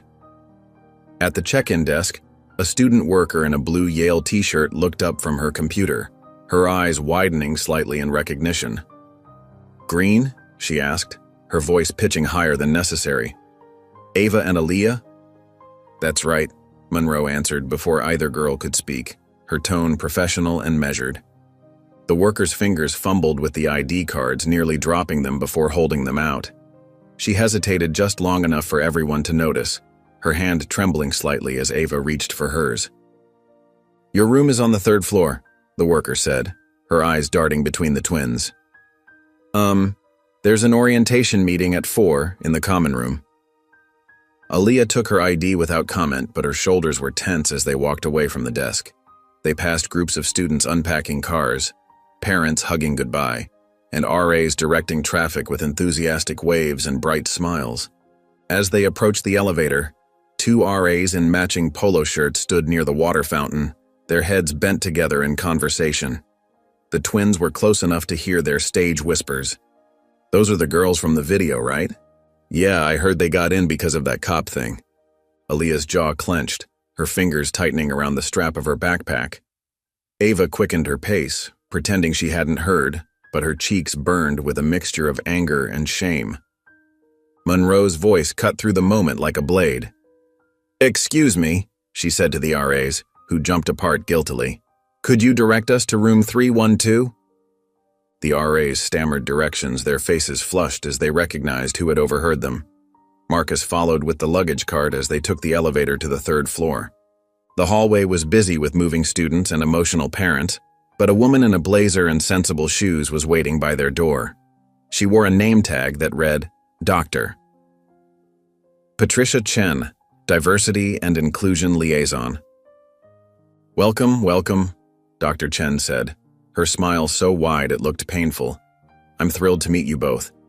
When I heard you were coming to Yale, I just knew I had to be here personally to greet you." She reached out to shake their hands, holding on a beat too long. "We're absolutely thrilled to have you here, truly.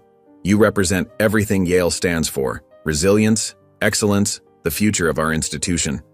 "Thank you," Ava said quietly while Aaliyah nodded, both girls acutely aware of other students slowing down to watch the interaction. "If you need anything at all, please don't hesitate to reach out," Dr. Chen continued, her voice carrying down the hallway. "We want to make sure your experience here is nothing but positive." The words landed hollow in the stuffy hallway. Monroe stepped forward, effectively ending the conversation. "Thank you, Dr. Chen. The girls need to unpack now." Once inside their room, the twins stood in silence, taking in the twin beds, wooden desks, and bare walls. Marcus efficiently placed their bags by their respective beds and excused himself with a gentle nod. Monroe helped them unpack the essentials, her movements precise and purposeful. "I'll be staying in New Haven tonight," she told them. "Call me if you need anything." She squeezed each girl's shoulder before leaving, closing the door softly behind her. The room felt smaller once she left. Outside, they could hear the continued bustle of move-in day. Laughter, shouted greetings, the squeak of dollies on linoleum floors. But inside their room, a heavy silence settled. Ava sat on her bed, running her fingers over the fresh sheets. Aaliyah paced the small space between their beds, her footsteps muffled by the thin carpet. The manila envelope lay between them on Ava's bed, its contents mostly emptied except for one last item they hadn't looked at yet. Aaliyah finally stopped pacing and sat down, reaching for the envelope. She pulled out the photograph, their father in his dress blues, standing proud at the police memorial ceremony. His smile was wide and genuine, his badge gleaming in the sunlight. It had been taken just months before the incident that would end his career and, ultimately, his life. "He believed in the badge, Ava," Aaliyah said, her voice thick with emotion. "It didn't believe in him." Ava moved to sit beside her sister, their shoulders touching as they looked at their father's face. "We'll make him proud," she whispered, "by surviving this." The morning sun filtered through the precinct's narrow windows, casting harsh rectangles of light across the linoleum floor. Officer Ryan Daniels stood outside the conference room, his civilian clothes feeling strange after years of wearing the uniform. His hand reached up to adjust a tie that wasn't there, a nervous habit from his academy days. Through the door's frosted glass, he could make out 5 silhouettes seated at the long table inside. The departmental review board had assembled early, their voices a low murmur that stopped when Daniels's knock echoed through the hallway. "Enter," called a firm voice he recognized as Captain Sarah Martinez, the board's chair. Daniels pushed open the heavy door, the familiar smell of coffee and paper files hitting him as he stepped inside. The room felt smaller than he remembered from his previous visits, back when he'd been on the other side of these proceedings, testifying against other officers. The board members sat in a row behind the table, Captain Martinez in the center, flanked by Lieutenant James Cooper and Sergeant Diana Walsh. On the far left sat Ms. Regina Torres, the civilian oversight representative, her expression carefully neutral. Detective Carla Mendez occupied the final seat, a thick folder placed precisely in front of her. "Please be seated, Officer Daniels," Martinez said, though they all knew he wasn't technically an officer anymore. Not until this was resolved. He lowered himself into the single chair facing the board, its metal legs scraping against the floor in the quiet room. Behind him, a projector hummed to life, its screen blank but ready. "This hearing is now in session," Martinez announced, her voice steady and professional. "Departmental Review Board convening to examine the conduct and record of Officer Ryan Daniels, badge number 2749, currently suspended pending investigation. Detective Mendez, you may proceed with your findings." Mendez stood, her movements deliberate as she opened the folder before her. She didn't need to read from it. Daniels could tell she had memorized every detail. "Over the past 5 years," she began, "Officer Daniels conducted approximately 230 traffic stops. Of these, 165, or 72%, involved people of color." She paused, letting the number hang in the air.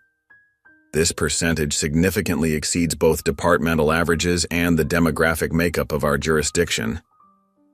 Daniels felt sweat forming at his temples as Mendez continued. "We identified 19 incidents lacking proper documentation. These range from missing dashboard camera footage to incomplete incident reports." She lifted a stack of papers. "In 7 cases involving minors between the ages of 14 and 17, verbal complaints were made either at the scene or later at the precinct. None of these complaints resulted in internal reports being generated or investigated." Lieutenant Cooper leaned forward, his reading glasses catching the fluorescent light. "And these complaints, what was their nature?" "Excessive force, unwarranted searches, and verbal intimidation," Mendez replied, her voice steady, The most recent incident with the Green twins follows this pattern, but with one crucial difference: it was captured on video. The projector flickered to life and Camila Reyes's live stream filled the wall. The footage was crystal clear: Daniels approaching the car, the twins' compliance, the escalation that followed. The board watched in silence as the scene unfolded. "Every dealer says they're going to college," Daniels heard his own voice say through the speakers. He closed his eyes but couldn't shut out the sound of handcuffs clicking, of Ava Green's quiet sobs. The video faded to black, replaced by a social media post. Lexi's face appeared on screen, her features so like his own, but set with a determination he'd never seen before. Her words scrolled beneath her image. "My father believed he wasn't racist. That's what makes it so dangerous. Racism isn't always a slur. It's sometimes just a decision made in a second. I believe the system my father worked in is broken because he helped break it." Ms. Torres made a note on her pad, her pen scratching loudly in the silence that followed. "Detective Mendez, in your professional opinion, do these incidents represent isolated occurrences or a pattern of behavior?" "A pattern," Mendez answered without hesitation. "One that became increasingly pronounced over time, suggesting an escalation in bias-driven policing rather than any attempt at correction." Sergeant Walsh shuffled through some papers before speaking. "And the Green incident, how does it fit into this pattern?" "It represents the culmination," Mendez explained. "Every element we've identified in previous stops was present: the initial profiling, the escalation without cause, the assumption of criminal intent. The only difference was visibility." Captain Martinez surveyed the room before focusing on Daniels. "Officer Daniels, you have the right to speak on your own behalf. Do you wish to do so?" The room fell silent. Daniels could hear his own heartbeat, feel the weight of every eye upon him. Slowly, he pushed himself to his feet, his legs unsteady beneath him. The words he'd rehearsed in his motel room fled his mind. Instead, he found himself thinking of Lexi's face on the screen, of Ava Green's tears, of all the unwritten reports and unopened complaints, of his own voice saying, "Every dealer says they're going to college." "I thought I was a good cop," he said, his voice rough, "but I was only a comfortable one." The admission hung in the air like smoke. Daniels lowered himself back into his chair, his shoulders slumping under the weight of his words. Captain Martinez straightened her papers with 2 sharp taps against the table. "The board will now begin deliberation. Officer Daniels, please wait outside." The metal chair scraped against the floor once more as Daniels stood. He walked to the door on legs that felt like lead, each step echoing in the silent room. As he pulled the door closed behind him, he caught one last glimpse of the screen, frozen on his daughter's face, her words still scrolling beneath her image, a testament to everything he'd failed to see. The autumn air carried a sharp chill as the crowd began to gather outside the precinct. What started as a handful of protesters swelled into dozens within an hour, their signs bobbing like colorful waves against the gray concrete building. The messages were clear and bold. "We believe the girls," painted in thick black letters, "badge not equal to immunity, decorated with careful precision, and protect. Don't profile held high by determined hands." Sarah Chen, a local coffee shop owner, had brought extra thermoses of hot coffee for the protesters. She poured steaming cups for those who had been standing since dawn, her breath visible in the morning air. "I saw those girls come into my shop sometimes," she told anyone who would listen.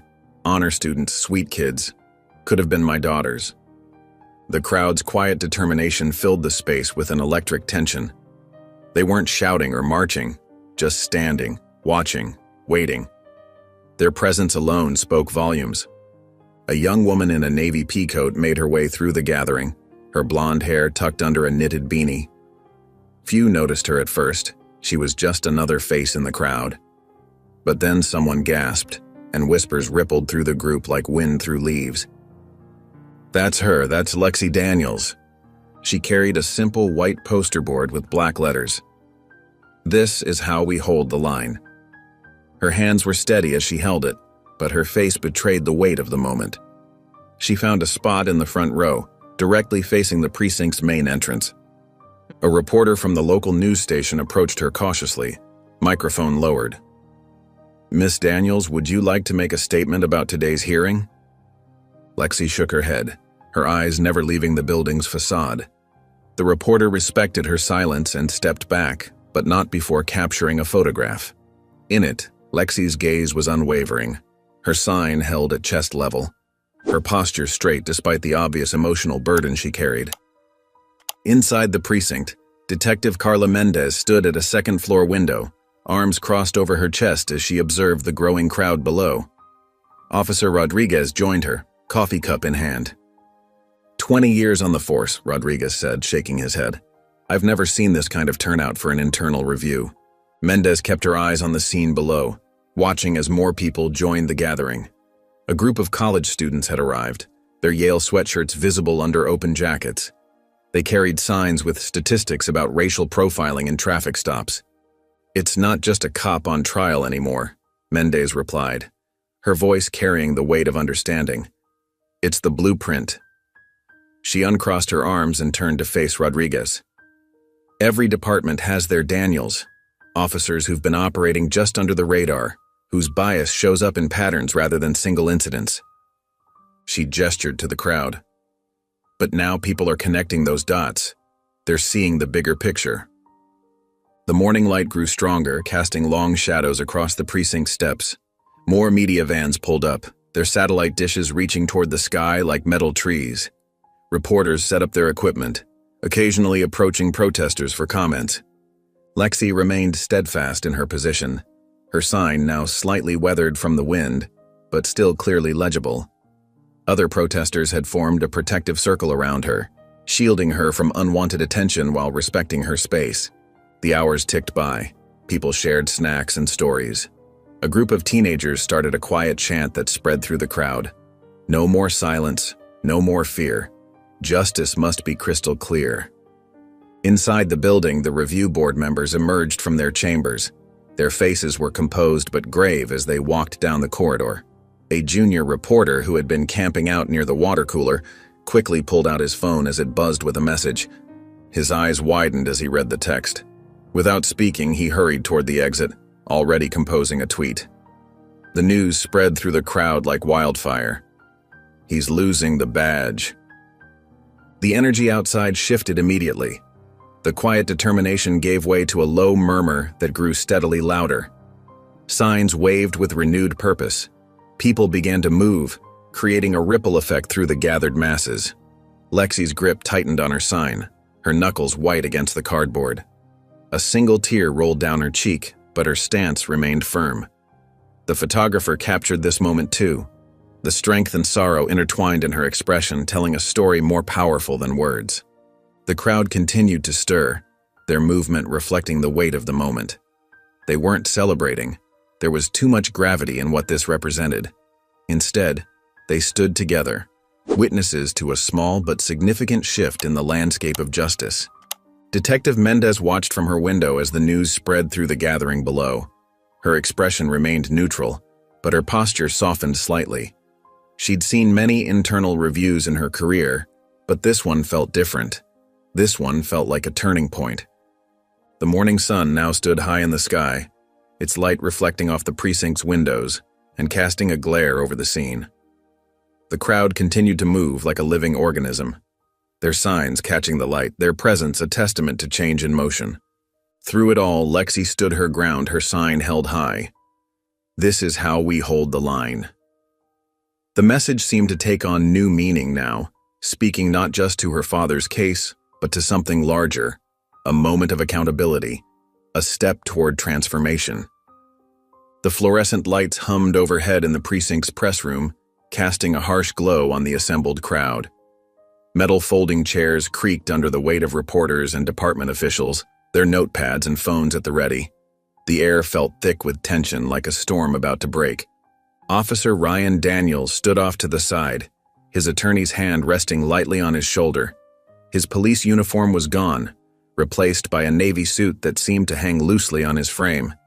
Though his face remained carefully blank, his hands betrayed him, trembling slightly as he adjusted his tie for the third time in as many minutes. The review board members filed in, their faces grave as they took their seats behind the long table at the front of the room. 5 name placards lined the surface, each bearing the weight of decades of law enforcement experience. At the center sat Chief Commissioner Martha Reeves, her silver hair pulled back severely, her reading glasses perched on the edge of her nose. Detective Mendez slipped into the back of the room, positioning herself near the door. She watched Daniels carefully, noting how he seemed smaller somehow, diminished by the weight of what was coming. The room fell silent as Commissioner Reeves cleared her throat and leaned toward the microphone. After careful review of all evidence presented, including but not limited to body cam footage, witness statements, historical data analysis, and testimony from both civilian and law enforcement sources, this board has reached its decision regarding Officer Ryan Daniels. The sound of camera shutters filled the brief pause as photographers captured Daniels' expression. His attorney squeezed his shoulder, but Daniels didn't seem to notice. Officer Ryan Daniels is hereby stripped of his badge and firearm, effective immediately. Commissioner Reeves's voice carried clearly through the speakers. Furthermore, he will be formally charged with abuse of authority, false detention, and civil rights violations in connection with the unlawful detention of Ava and Aaliyah Green. A low murmur rippled through the room. Daniels didn't move, didn't blink, as if frozen in place. Additionally, Reeves continued, all traffic stops and detentions conducted by Officer Daniels over the past 5 years will be reopened for comprehensive audit and possible restitution to affected parties. Initial review suggests a pattern of bias that cannot be ignored or excused. The commissioner removed her glasses, looking directly at Daniels for the first time. This department has failed not only the Green sisters, but countless others who encountered similar treatment. That ends today. Reporters burst into action, hands shooting up with questions, voices overlapping in their urgency. 2 internal affairs officers approached Daniels, handcuffs at the ready. His attorney tried to create space to manage the moment, but the press surged forward anyway. As they led him toward the door, a reporter's microphone caught his whispered words. "I didn't see them. Not really." His voice cracked on the last word, heavy with a realization that came too late. Camera flashes exploded around him as the officers guided him through the hallway. The precinct's familiar corridors, ones he'd walked countless times with confidence and authority, now felt foreign under his feet. Each step echoed with finality. Outside, the autumn air hit him like a physical force. The crowd's energy shifted as he emerged, their signs raised higher, their presence more pointed. But among the faces, one stood out, or rather, deliberately didn't stand out. Lexi stood perfectly still in the front row, her blonde hair catching the midday sun. She held her sign. "This is how we hold the line," at chest level, her grip steady. As their eyes met briefly across the space between them, neither moved, neither spoke. The moment stretched like a thread pulled too tight, then snapped as Daniels was guided toward the waiting vehicle. Without ceremony or dramatic gesture, Lexi lowered her sign. She handed it to the protester next to her, a young woman with kind eyes who accepted it with understanding. Then, without looking back, Lexi turned and walked away from the scene, her steps measured and deliberate. The crowd's attention remained fixed on Daniels as he disappeared into the car, but a few eyes followed Lexi's retreat. Her straight back and steady pace spoke of resolution rather than defeat. On a news van's external monitor, the banner scrolled in bold letters, "Daniels dismissed. National conversation rekindled." The words repeated in an endless loop, each pass adding weight to their significance. Miles away, in the quiet sanctuary of Yale's Sterling Memorial Library, Ava and Aaliyah Green sat at a wooden table, their phones displaying the breaking news. The Gothic architecture soared above them, centuries of learning embedded in the stone walls. Afternoon light filtered through stained glass windows, casting colored patterns across their faces as they scrolled through the updates. Ava's finger hovered over a video clip of Daniels being led away. Aaliyah watched her sister's hesitation, understanding written in the slight furrow of her brow. Neither spoke. They didn't need to. The weight of the moment, of what it meant and didn't mean, settled around them like dust in the library's ancient air. They looked at each other, a glance that carried years of shared experience, of understanding too deep for words. In that silence, in that look, lived all the complexity of justice served, but scars still healing, of victory tinged with the knowledge that one case didn't change the whole system. The library's quiet enveloped them, offering a space to process without pressure to perform or explain. Around them, other students studied and typed, unaware of the significance of this moment to the two young women at the corner table. The normalcy of it all, the scratch of pencils, the soft tapping of keyboards, felt both jarring and comforting. The autumn sun filtered through tall windows of Yale's Lindsley Chittenden Hall, casting long shadows across the worn wooden floors of the small auditorium. Students filtered in for the afternoon seminar, Race, Justice, and the Future, their backpacks heavy with fresh textbooks and new laptops. The room hummed with the nervous energy of first years still finding their footing in this prestigious space. Ava and Aaliyah Green slipped in quietly, choosing seats near the back where the shadows were deepest. They'd perfected the art of entering rooms unnoticed over the past week, a skill born from the constant whispers and sideways glances that followed them across campus. Ava pulled out her notebook, her movements precise and controlled, while Aaliyah slouched slightly in her chair, her eyes scanning the room with quiet intensity. Professor Diana Chen, a petite woman in her 50s with silver-streaked black hair, stood at the podium arranging her materials. Her presence commanded attention without demanding it, her careful movements suggesting someone who chose her words and actions with deliberate care. "Good afternoon," she began, her voice carrying clearly through the space. "Welcome to Race, Justice, and the Future. Before we dive into our syllabus, I'd like to begin with something recent, something real." The screen behind her flickered to life, and suddenly Camilla Reyes's voice filled the room. Two girls, nothing in their hands, cuffed like criminals. The familiar footage played out: the sidewalk, the handcuffs, Officer Daniels's rigid posture, Judge Monroe's arrival. The quality was slightly grainy, but the impact remained razor-sharp. In the back row, Ava's hand found Aaliyah's under the desk, their fingers intertwining in a grip that had become instinctive during moments like these. They'd seen the footage countless times now, but watching it play out in an academic setting surrounded by their peers felt different, more exposed somehow. Professor Chen let the clip run its course before turning back to face the class. "Today," she said, her voice gentle but firm, "we examine how systems punish innocence and reward suspicion, and how two young women carried their future in an envelope and nearly had it ripped away." The shift in the room was subtle but unmistakable. Heads turned slowly, students craning their necks to look toward the back of the room. Some tried to be discreet about it, others made no attempt to hide their curiosity. Ava kept her eyes fixed on her notebook while Aaliyah met the stares with steady calm. Professor Chen continued her lecture, weaving together threads of history, law, and lived experience. She never directly referenced the Green sisters' presence, but their story served as a contemporary anchor for broader discussions about privilege, power, and presumption of guilt. The 75 minutes passed quickly, filled with raised hands and passionate discourse. When Professor Chen dismissed the class, there was a moment of hesitation as students gathered their things, many casting uncertain glances toward the back row. A small group lingered as others filed out. They approached the twins with careful steps, like people approaching a memorial. A girl with thick-rimmed glasses spoke first, her voice barely above a whisper. "I saw the video when it happened. You handled it with more grace than I ever could," added another student, a tall boy with kind eyes and nervous hands. Aaliyah looked at them steadily, her response measured but carrying weight. "You would have done the same. Or maybe you wouldn't have walked away." The words weren't accusatory, just matter of fact, leaving space for uncomfortable self-reflection. More students approached, each offering their own version of support or acknowledgement. Some shared personal stories of similar encounters. Others admitted their own privilege in never having to face such situations.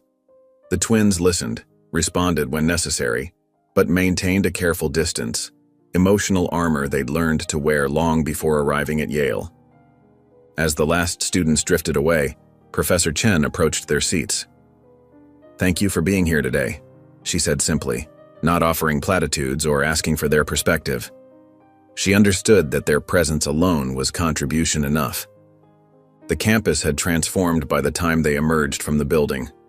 Evening was settling in, painting the Gothic architecture in deep purples and blues. They walked back to their dorm in comfortable silence, their footsteps echoing off ancient stones that had witnessed centuries of similar journeys, though perhaps few quite like theirs. Their dorm room felt like a sanctuary after the emotional weight of the seminar. The space was still sparsely decorated, save for a few family photos and the Yale acceptance letter they'd framed, torn edges and all. They sat by the window watching city lights blink to life beyond the glass. New Haven spread out before them, a tapestry of illuminated windows and street lamps, each light representing stories they'd never know. Aaliyah reached into her bag and pulled out the worn photograph of their father. His smile was frozen in time, proud in his police uniform, standing before the memorial wall. The irony of the image wasn't lost on either of them, a black officer who believed in the system, only to have that same system fail his daughters. "We're here now," Aaliyah said, her voice soft but determined.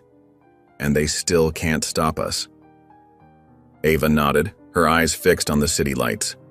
Then she added, with quiet conviction, "Let's keep our seats." The words hung in the air between them, simple but profound. It wasn't just about occupying physical space in a classroom or on campus. It was about claiming their right to exist in spaces that weren't always designed for them, about turning presence into persistence. The city continued to glow beyond their window, indifferent to the weight of the moment unfolding in one small dorm room. But in that space, between two sisters who had walked through fire to reach these halls, something shifted, not dramatically but definitively, like a page turning, like a door closing on one chapter and opening to another. If you enjoyed the story of Ava and Aaliyah, I handpicked this next story that you will enjoy. Please don't miss this one. Click here to watch it.